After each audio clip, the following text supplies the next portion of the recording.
Well, hello everyone. My name is Lenara, and welcome back to Dig Perspectives, which is a series of interviews that we're doing with some of our colleagues at Dig Insights, which is a marketing consultancy and research company. And we are here to talk about some hot industry topics about business, research, and just life in the corporate world. And we're continuing our conversation from our previous episode, which was about women in research. And this time we're talking about working women in research and working parents who are in business. And I'm joined here by Sasha Pitchenko, who is a market research manager at Dig, as well as Neha Yadav, who is the associate vice president. Welcome, ladies. Thank you for joining. Hey, hi everyone. You know, hi. Yes. So the first question that I just wanted to ask you to introduce yourselves and what you do at Dig and where you have worked before, and just a little bit about your kids and family. Neha, you could start off. Hi everyone. Thanks, Lenara, for the introduction. I am an associate vice president at DIG. I've been with DIG for about 4 years now. In all, I've been in the industry for 14 years. Before joining DIG, I was with Kantar for 6 years and Nielsen for 4 years. And all across, I've been on the quant side of the business. So I'm here at the DIG Consulting. In terms of my personal life, I have a 5-year-old daughter. She's my only kid, but she keeps me active all day. That's amazing. What about you, Sasha? Um, I am a research manager at Dig Insight, and I recently was transitioned into a new role for knowledge management department, and I help to facilitate the knowledge and the training transfer within our colleagues at Dig. Before that, I used to work at an environmental analytics, and before that, I was in hospitality for about 10 plus many years. I did flip flop my careers from hospitality into research. I went back to school, and here I am at Dig now. I have two sons. One is a 3-year-old, and the other one is 17 months old. So they're very little. That's amazing. Yeah, Sasha just kind of recently came back from the maternity leave as well, which is amazing. Okay, so Sasha, why don't we start with you with our next question, which is basically how do you maintain the work-life balance, especially with the two kids and like a newborn, basically? Um, First things first, I don't think there is such a thing as work-life balance. I think it's the biggest myth in the history of myths. I was very naive to think there was at some point. You just it's more like a balance of putting down fires. You try your best to be the best worker possible. You also try your best to be a, a best mother, a parent possible. And some days you win one battle, some days not as much. But what matters the most is that every day you continue to try and not give up. Yeah, that's true. I feel like perseverance is like the key here. What about you, Neha? Do you feel like you've made some sort of like scheduling or anything to sustain it? I think I totally agree with Sasha. There is no rule book. There is no to-do list that you can, go by and, you'll help succeed at both your responsibilities of, being a parent and working at the same time. Sometimes it's like she's right. It is about putting down the fires, right? Sometimes you get a feeling that you're working two jobs at the same time. Your work day finishes and your home day starts, and it's rolling all like 24/7. You're just working and working and working. I think one thing that has particularly helped me is the flexibility that we've been lucky to have with the work from home. So it helps you, manage both your responsibilities, at the same time. So when the kid is back from school, you're home, you can manage your, role as a parent there, and then, come back to work later in the evening, catch up on whatever is pending. And then that's the way I try to manage my work. So work late evenings sometimes and, get keep going. Yeah, that's true. I feel like I think we kind of mentioned it in like before our conversations, like it's like a 24/7 and like you're trying to fit your work in there, which is and like, which parents. And Neha, I think you also mentioned that you were working in like companies abroad as well, and you also coming kind of from a different country, like from a more Eastern country. Can you say maybe some of your comments about like how culture plays a role in the way that like you or people around you view motherhood? Definitely. I mean, I've worked across three continents, and I have been, I know how things, have been across cultures. I would say definitely culture plays a role in how people view motherhood, how much support you get, how comfortable you feel with your responsibilities as a parent. And traditionally, so I mean, we always have spoken about working mothers. I mean, I don't think we hear much about working fathers. It is not socialized that way. So I mean, things are changing, I would say. I mean, the pace of change is different across cultures, but more and more, we are seeing participation from, your partners as well. So, fathers taking paternity leaves is becoming a bit more common these days as compared to, traditionally females playing a more active role in taking care of the kids. So definitely culture plays a role. I would say it's not just a society, but also the corporate culture that has a positive or a negative impact on how comfortable you feel as a parent. I mean, personally, I feel more comfortable, for example, asking for a personal day off because I have to take care of my kid, or my kid is not doing well, or has something at school, or is sick. I feel more comfortable as I would feel in my past life, because I know I'm not being judged, because I think people understand you and support you for your need. Yeah, definitely. And I think probably Sashi would also have some comments about that kind of coming from Russia as well. And how do you feel like what is the difference between like how people view motherhood, like say in Canada when you moved here and versus like Russia? That's interesting question because I did not experience motherhood in Russia, but I do have lots of friends who are there and did experience it.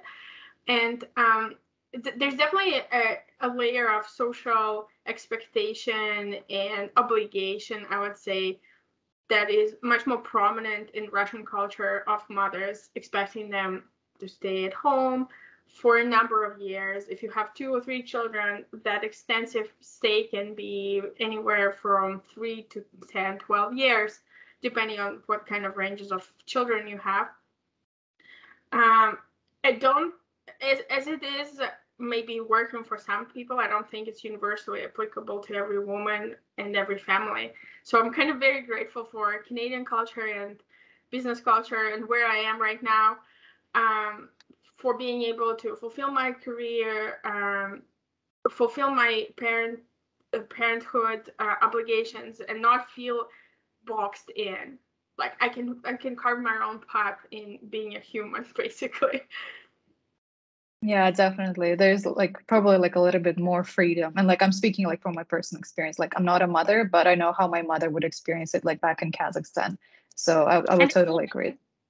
Yeah, it's more because Sasha's right. It's more because the roles are not defined. That if it is about taking care of the kid, it's not the responsibility of the mother alone. I think universally things are changing. It's not no more a female problem. It is more of a family responsibility and more teamwork that helps you succeed at your responsibilities as a parent. Yeah, definitely. I feel like that sense of teamwork and trying to like balance out the priorities of like each person in the family, which makes sense. Yes. Yeah. Okay. And kind of moving on, and we sort of like touched on like the when we talked about the work-life balance.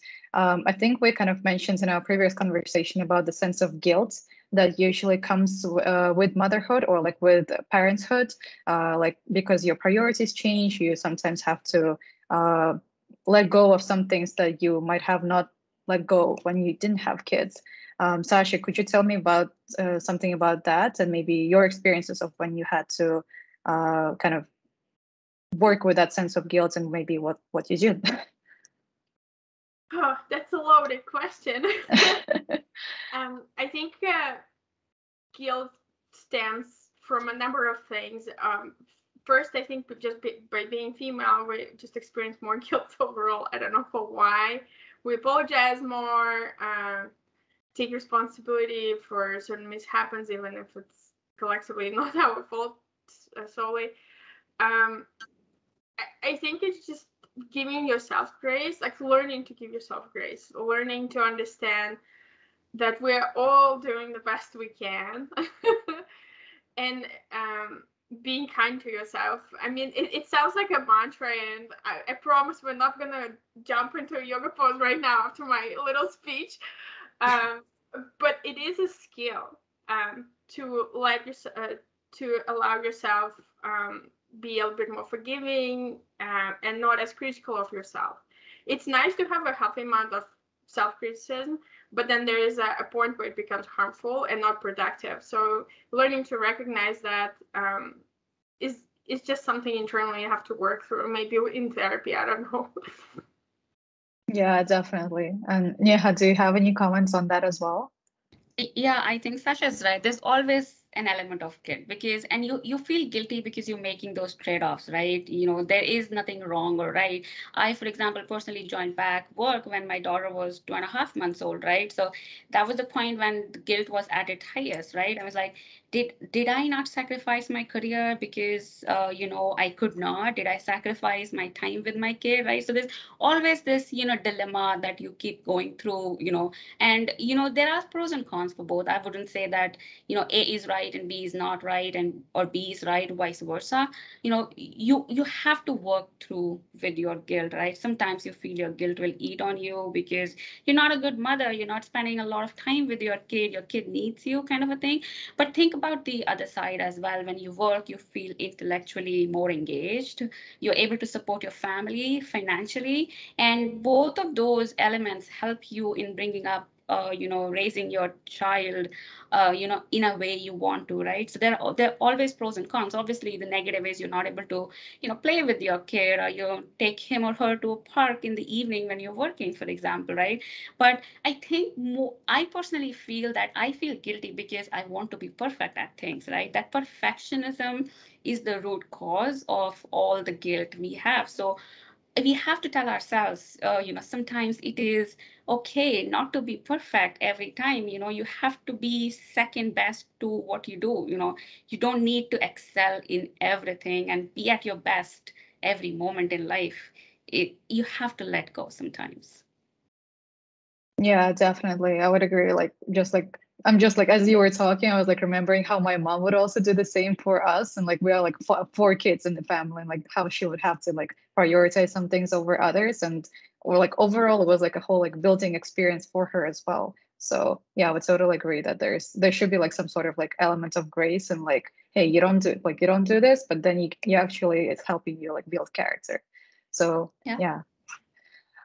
Okay. And just like as our last question, I was thinking, and we kind of started to touch on that, maybe about like some positive impact that motherhood or like parenthood has had on you as you kind of as you're working, as you're like basically hustling and trying to fit the work in the like 24/7 schedule. Could you tell me a bit more about like some positive impacts of motherhood? Sasha, you could start. Oh, maybe Neha, you could start. Go ahead, Sasha. Okay. Well, there are lots of positives. It, Becoming a parent, it kind of opens the door to this whole new universe that you also able to explore. On just plain day-to-day sort of basis, I do find that I'm a little bit more organized and more forward thinking and planning. And that just translates into like different things at work and in personal life. And then also I find that my worldview has became much wider and also encompassing more things. I became so my oldest son has disabilities, and I became more involved with the different causes, and I volunteer more. So I find that I became a part of that big village that everybody is talking about. It takes a village to raise a child, but also I am somebody else's village maybe at the same time if I volunteer. So there's definitely a lot more social component to it, and not just central focused anymore as I perceived myself to be before. Yeah, you're Yeah, right. definitely. I think I definitely concur to what you're saying. I mean, all I'm hearing is whatever we've been saying, right? We are putting out fires, we are doing multiple things at the same time. So eventually you get very good at multitasking after you after you become a parent, because you're always trying to do something or the other, get ahead of the schedule. Get better at meeting your deadlines, because you have to close work. You have, if something has to go out, it has to go out before 4, because from 4 to 5, for example, you would not be, you won't have so much of time to think about it. So whatever is very involving has to go out before that time, so you become more efficient eventually at doing things. And from a personal standpoint, I think I feel I became more mature, more understanding, more tolerant, not get hassled by things so easily, right? So there is this tolerance that definitely improves after having a kid. Yeah, definitely. And even just like from a work perspective, or like I guess like since we're working in like research, you kind of start looking into like those little sometimes like me and Sasha would be like, as we're working in like studies, we will be looking at those like little groups of people, like, oh, maybe they're parents, or maybe like they have kids, and like trying to understand their points of view, because maybe some of us have the same experience, which is like really interesting, like when you kind of apply it to research too. Yeah, I think this was like a really great conversation. I loved hearing your both perspectives, and I feel like me and like a lot of our, not only just like mothers, just like parents in general, would relate to these stories. And yeah, really thank you for your for this conversation, and I'll talk to you soon. Cool. Thank you. Thanks for inviting Thank me. you. Thank Thank you. you.